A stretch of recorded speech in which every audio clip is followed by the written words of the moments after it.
Hey, what's up guys? Phoenix here. This video is going to be another YGOpro duel video, and I'm playing with this Dragunity deck again against my better judgment, even though I basically literally just got slaughtered by ABCs playtesting against my friend in the previous video, and had a really stressful time about it as well, because this deck is just so fragile when you're trying to establish plays into a board going second.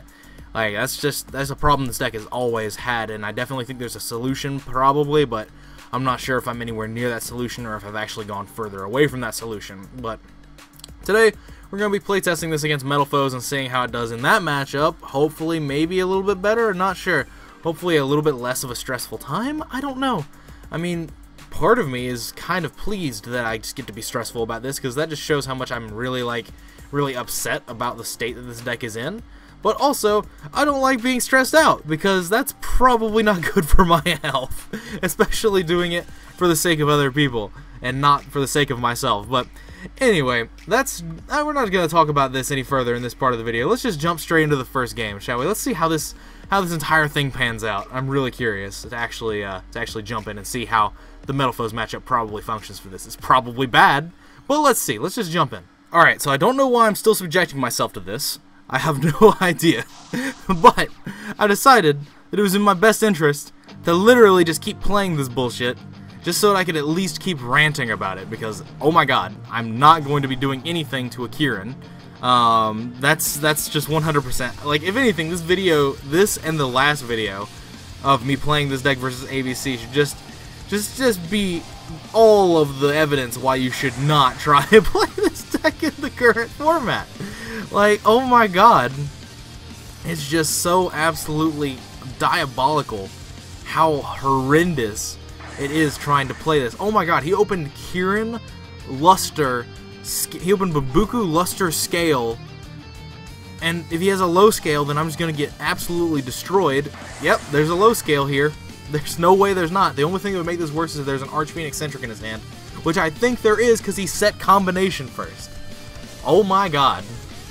I am going to get the hey diddle diddle, the cat and the fiddle. Like, I'm going to get the okie doke. Oh wait, okay, so there's no Arch-Phoenix Centric. Okay, this is so much better, but it's still terrible. It's still absolutely nonsense. Because my hand isn't even playable. He could literally be summoning one monster pass. And until I draw another combo card, my hand isn't playable. So there is that. But this is a Kieran, this is a Bambuku, this is a big-ass vanilla, and then this is a Luster. So the problem herein lies is that I need to deal with all of this, these threats in culmination, not even individually. I have to deal with them all at once. And now this is a Kieran plus a Mithrilium, and Mithrilium is going to basically just ruin my day if it stays on the board for a turn. Holy hell. Man, this is a problem. So let's see, he's setting full Metalfoes Fusion, I assume. Then he's going to be able to shuffle Metalfoes Fusion back and draw a card. And so what that essentially means for me is that if I out this Mithrilium by killing it, he's going to be able to summon a vanilla, or even if he has a vanilla in his hand, he could just draw a vanilla off of, oh, he's not even setting full Metalfoes Fusion, he's setting Metalfoes Counter. Okay, so now that's another issue, that's another layer of defense I've got to deal with. So Metalfoes Fusion got shuffled back in, he drew a card, and yeah, I need to draw a combo piece. That's a combo piece, but I can't do anything with it. I can't. It's not something I can use. Oh, god damn it. I'm literally going to set Phalanx and pass, and if he's smart, because he knows what deck I'm playing, he's just going to Kieran it back to my hand. That's the smartest thing for him to do. Now, this being said, I should probably revisit this build and probably try to dial it down a bit on the combo potential that I'm trying to utilize in this deck. Now, that being said, the way that I've built my Dragunity decks in the past, without utilizing Hieratic cards, they have been somewhat successful, and they were utilizing large trap lineups, because at the end of the day, Stardust plus 2 to 3 relevant trap cards is still very good, and it is good in this format specifically, especially when those trap cards are things like Solemns and Dimension Barriers, which are the best traps we've had in the game in the past couple of years. So there's definitely that as an option. And then there's also the option of like maximizing the deck's potential to open like Ravine Zephyros. And like just do the simple old school 2-card combination Ravine Zephyros. And that could also be used to bypass the fact that like we only start with 5 cards instead of 6 now. That's definitely something that could happen to further facilitate the deck. We have things like Soul Charge now, which can extend combos, and we can also play things like Call of the Haunted to be traps to bring back the Darkness Metal that dies at being 0/0. Like, there's definitely some capability there for the deck to function and meld its way into a new entity. But I just need to go into the lab for this to even see if that's even remotely possible. But like I said, Stardust plus traps has always been a time-honored, like traditionally really good thing to do, especially with cards like Twin Twister in the format now, where your opponent is going to be dedicating 2 cards into Twin Twister, and your Stardust is going to suck up 2 cards being a +1. Like, Twin Twister is easily the hands-down removal of choice in this format, and that's going to be a reason why Stardust is just really good, because it sucks 2 cards out of your opponent, and they got no yield from it. And so there is that. There's definitely that, but then there's things like Cosmic Cyclone that actually just bypass Stardust, but that's still just a 1-for-1, so I'm not sure if I'm worried about that too terribly much, especially with cards like Dimension Barrier existing. I don't know. Like I said, have to go back into the lab. Have to go back and see how things can be done. But as of right now, like, traditionally in previous formats like Necro's format and like Magician Pepe format, I've been able to play Dragunities in a method like this, where it just had tons of combo cards in it, where it like had the Hieratics, it had multiple Baby Rocks, had multiple Garudas.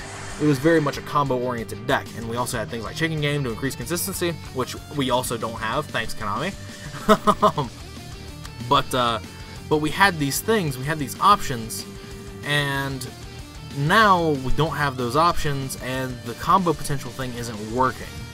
And now that could just be because every other deck is just built to be like Boss Monster plus Traps resilient, or decks are summoning their own traps that are just better than the traps this deck can summon. This deck can summon Crystal Wing and Bouncer.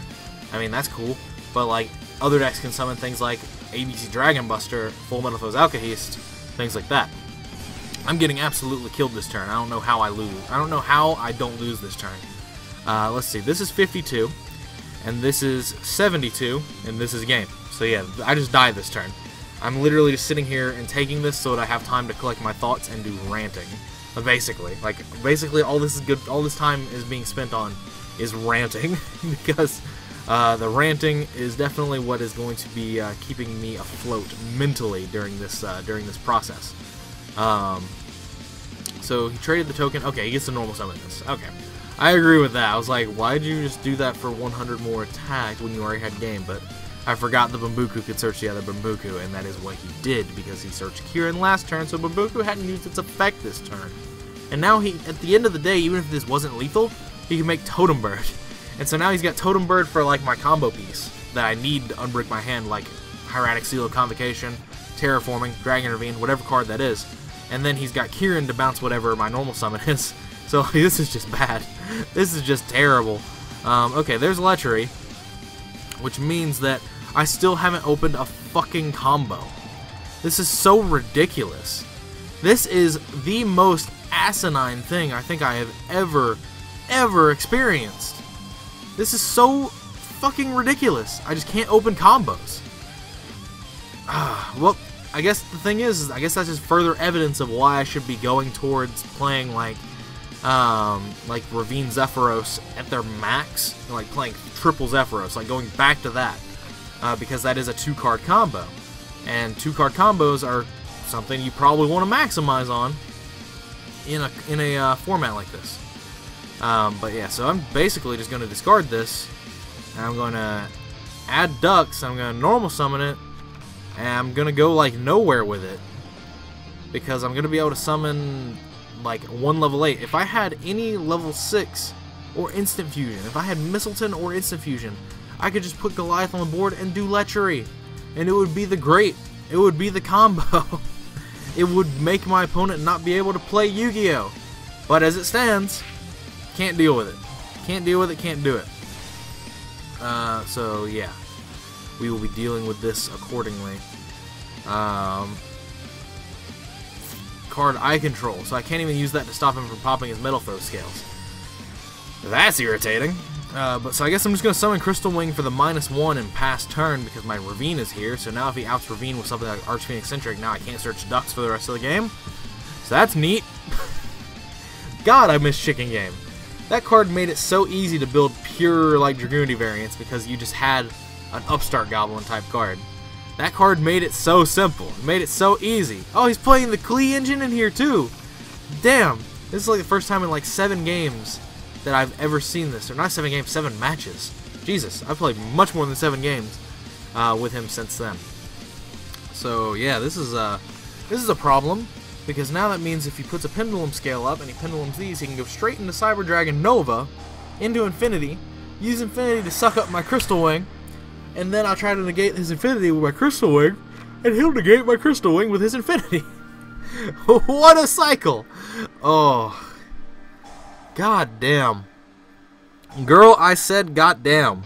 I'm getting so agitated by this, but it is making me try to collect my thoughts and theory craft how I can take this deck a little bit further. And it turns out that, I mean, I may have been blind to it for a long time, but it turns out that taking this deck further may result in taking the deck back a notch. Like taking it back to literally 2012 era, where like it was triple Zephyros, like 2 to 3 Zephyros. It would probably be triple now, let's be real.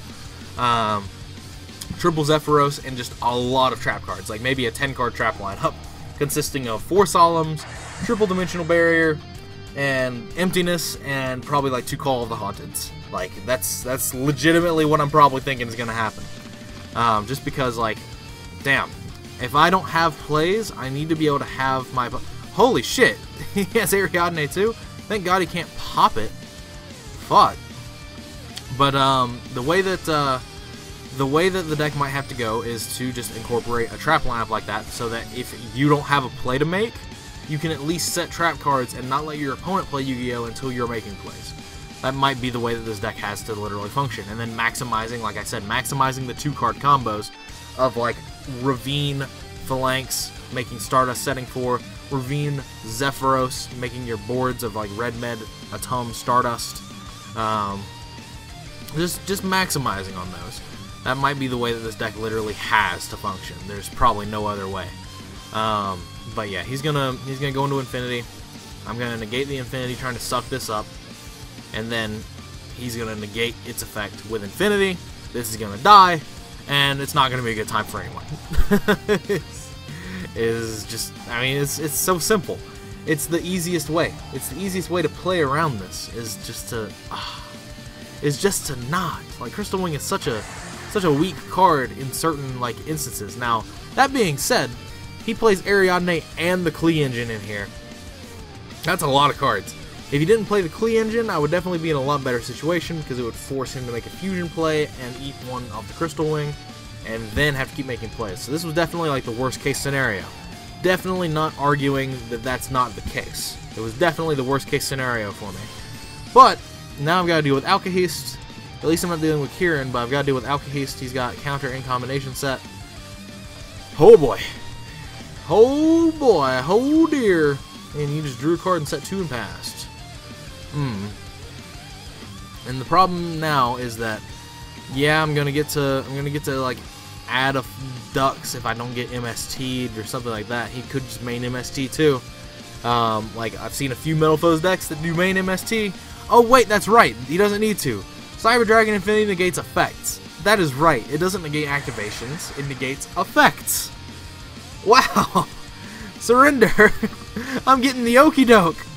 I'm gonna go in for another one. I just got 2-0'd, but I'm gonna try. I'm gonna try it for the redemption. The redemption has to try. Like, I have to try. That's my goal, is to try. Right? Alright, well, here's a combo. Here is a combo. And so I guess we'll just use this, and we'll take this one free game. But like, this is 1 game out of 6 that I've been able to win. I guess you could say 1.5 games that I've been able to win. Because the ABC matchup in the previous video, the first game, I was able to put up a huge amount of like board presence, but I still wasn't like really in a position to win that game. Although, I keep saying that, but I think I actually just was. Because I couldn't have... Crystal Wing is a hard counter to ABC Dragon Buster, and I had a Queen Dragon Djinn out, which is the hard counter to the Utopia the Lightning over the Crystal Wing. So, I think I was actually just very, very much in the winning position in that game. So I guess we could say I won 2 games out of literally 6 that I've played at this point. Like, this is... But we finally have some combos. So, we'll utilize said combos. Now the thing is that this one's going to operate a little bit differently because I don't have Baby Rock in the deck. Normally you'd add Baby Rock and discard it here.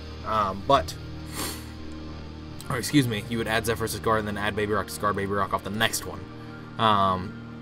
Waiting for what? I'm curious. Do you play Valor? That's gonna be the biggest kick in my nuts. Is if you play Valor. I'd really not like that. Let's just be completely real. I would not like that at all. If a Valor just popped out of nowhere, that would suck. That would 100% suck for me. Cannot even pretend like it wouldn't. But a Tum gets to trigger here, and I get to summon the red med out of the deck, and then the red med gets to bring back the Gayderg, and then Gayderg will get to, I guess, add and discard something that's irrelevant. I don't get to make Crystal Wing here unless I tribute this for the Sue. Or I summon the... Or I could summon... No. No, I do not. I do not get to make Crystal Wing, so that's going to be the thing that's a problem. But that's a fine, because like the only card that he could use to out my my thing is literally nothing. So I guess I'm fine with that. But yeah, because I'm not playing Baby Rock, there is like no way to make Crystal Wing with this combo string. I'm literally playing these cards because they are just strong enough by themselves when you do resolve this combo, to just be worth it, essentially. But as it stands, I can use this. Actually, hold the phone. I'm gonna add the Galaxy Serpent, and I'm going to discard the Sue, and I'm going to try and trade in, or not trade in, Cards of Consonance into some more into another Hieratic, and then if that's the case, this Darkness Metal can bring back the Sue. And then tribute off. So that'd be cool. No, but we got this, which is actually just as good. Because what I can do is I can tribute this, get the Phalanx back, and then that will allow me to bring this back and do that. Yeah. Okay. So what we'll do is we'll special summon this over the Atum, and so I can special the Mistleton here. Mistleton will bring back the Phalanx engrave, and the Phalanx will special itself. And then I get to make my Queen Dragon Djinn. And from here, the Queen Dragon Djinn gets to bring back Gayderg, which I can then synchro off with, and then this gets to bring back a 6 and make my Goliath. So that's good. That's fine. We can work with this. The Mistleton was definitely a draw I wasn't counting on, but it's definitely something that exists. So we will definitely do that. So we'll activate this to bring back the Gayderg again. And I guess I'll just use it to add and discard a Phalanx, just because. Or actually, I could have added Ducks and discarded it, but I can do that next turn. So that's not actually a problem. Not a problem at all. But I get to make Goliath, and then summon or activate the Lechery. So this is literally one game that I get to just win. Like a Kaiju is literally the only out in the game to this on my opponent's turn. Now a Trap would definitely kick my ass. Like a trap like Mirror Force or something, but nobody plays those except for Paleozoics, so I'm not too worried about that. But yeah, so no extra deck and no spells, and the first effect that's threatening to me gets negated. So this is pretty strong. Okay, that's definitely an out to the Goliath, but I get to negate that with Crystal Wing, so we will negate that, and thus I believe his turn just ends. So yeah, it was definitely necessary for me to make this Crystal Wing. It was 100% necessary for me to make this. Destroy? Yes. And what I will destroy is I will destroy the Atum. Because now, what I get to do is I get to activate this to bring back the Gatorg. Because the Gatorg is the biggest thing in my graveyard. Although I could have brought back a Tum and put Guy Dragon on it. Well, actually, no, I can't, because Goliath is here. Neither player can summon from the extra deck, and neither player can activate spells. So, I guess we'll just go with this. This is going to be the potential writing on the wall, unless he literally plays a blowout trap alongside all the additional cards that I know he plays, like the Cleese, the Magic Specters, the Ariadne engine, all these things. So yeah, that's literally the only game that I've been able to clear cut just win. And it's just it was in the most cheesy way. Like, it's not letting your opponent play, which you could essentially do with trap cards as well as these cards. So there's definitely some ideology that has to be done to fix this deck up going forward. Definitely the Hieratic engine probably just gets cut, because the combo potential that it gives and the going second ability that it gives is definitely very valid and very huge. And also the ability to bypass the normal summon is huge, but you could also bypass your normal summon with additional cards like Garuda the Wind Spirit with instant fusion. Like, combinations of those cards as well just give you additional ways to bypass your normal summon. Like, being able to go Garuda and instant fusion for Norden to bring back Phalanx is another way to kickstart your plays. Like, there's definitely things there that are very, very much good for the deck to function. But the Hieratics definitely bypass the normal summon the most efficient way, with the Tefnu at play going second. But, I mean, that means you had to be going second, which means you're already playing from behind in a trap-heavy format and a trap monster-heavy format. So, like, that's really a big issue there. But I'm going to go back into the lab with this for a little bit. I don't think I'm going to post anything about it for a while, because this has been very stressful. It's always the most stressful experience trying to play this deck versus things. But anyway, that is going to be it for this video. Thank you guys so much for watching. Thank you for your time as usual. Let me know what you guys think in the comments down below. As always, link is in the description to my Facebook and background music playlists. They are resources for you to use if you wish to do so. But as I've already said, let me know what you guys think in the comments down below. Any suggestions you want to make, all that sort of nonsense. Let me know what you guys think in general. Very curious about your opinions and all that sort of nonsense. But other than that, thank you for watching again, as always, and take care, guys. I will see you in the next video.